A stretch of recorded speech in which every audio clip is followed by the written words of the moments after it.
terima kasih. Jadi saat ini saya akan mempresentasikan tugas mata kuliah Manajemen Resiko. Dan perkenalkan, nama saya Aprilia Tesalonika Award dengan NIM 2005 3012. Dan saat ini saya mengambil kasus bangkrutnya JDID. Saat ini kita masuk pada yang pertama, apa itu JDID?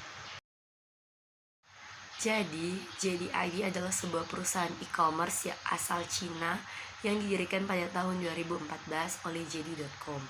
Nah, salah satu perusahaan ini merupakan perusahaan terbesar di Cina, yaitu yang berfokus pada penjualan elektronik, fashion, rumah tangga, dan produk lain untuk konsumen Indonesia.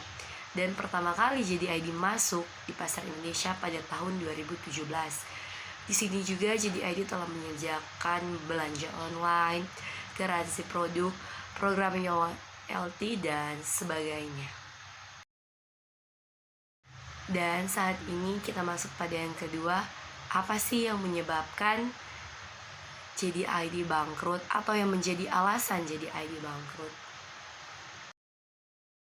Nah, dari informasi yang telah saya dapatkan, penyebab JDID bangkrut adalah keputusan strategis dari JDID atau JD.com itu sendiri untuk lebih berkembang di pasar internasional dengan fokus pada pengembangan jaringan rantai pasok lintas negara dengan logistik dan pergundangan sebagai intinya.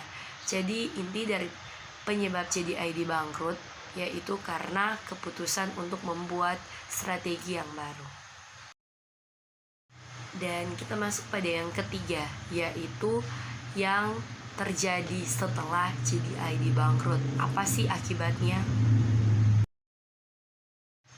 Nah, yang mengakibatkan di sini ada banyak karyawan-karyawan yang otomatis di PHK oleh JDID, sehingga membuat adaptasi yang perlu diambil untuk perusahaan tersebut, yang membuat banyak orang yang telah di PHK itu mendapatkan kembali hak mereka. Nah, dari kasus tadi yang telah saya jelaskan, saya mendapatkan beberapa contoh resiko. Dan yang pertama itu terdapat resiko khusus, yang dimana resiko yang bersumber dari suatu peristiwa yang umumnya mudah diketahui penyebabnya. Nah, di sini apa yang menjadikan PT JDID memilih untuk bangkrut sudah jelas-jelas diketahui karena faktor strategi. Dan yang kedua di sini juga ada resiko dinamis. Resiko yang timbul karena adanya pengaruh ilmu teknologi. Seperti yang telah tadi disampaikan bahwa dalam proses JDID bangkrut ini dikaitkan juga dengan untuk mengembangkan proses jaringan di lintas negara. Dan yang ketiga yang saya dapati adalah risiko intern, risiko yang berasal dari dalam perusahaan itu sendiri. Karena di sini perusahaan itu sendiri ingin menambah strategi atau membuat strategi, sehingga harus memilih untuk membuat perusahaan itu berhenti beroperasi. Baiklah, itulah presentasi singkat saya tentang kasus bangkrutnya JDID. Terima kasih.